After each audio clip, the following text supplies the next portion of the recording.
I'm Claire Squires and I'm Director of SGSAH, which is the Scottish Graduate School for Arts and Humanities. And we're in the TIC, the Technology and Innovation Centre at the University of Strathclyde in the city centre of Glasgow, and we're here for the SGSAH Summer School. It's really exciting because this is the first time we've done an in-person summer school since 2019. So it's fabulous to have all of our PhD researchers from across Scotland joining us in this building for loads of fantastic workshops, training sessions, and so on.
The favourite thing I have about the SGSAH Summer School is just everybody coming together into one place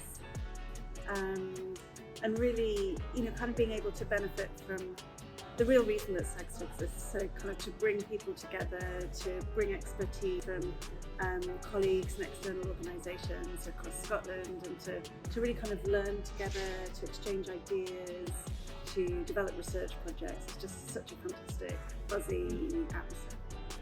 There's been some really, really fantastic sessions, and it's always so great to hear the PhD researchers coming out of them and talking about what they've been doing. They really range in kind of format and approach. So, for example, we've got social media training for researchers, creative practice workshops, an improvisation workshop, which I think some people were a little bit nervous going into, but came out having had a great time. Things which are more subject specific, like health humanities workshops, looking at autoethnographic methods. So really range of different things.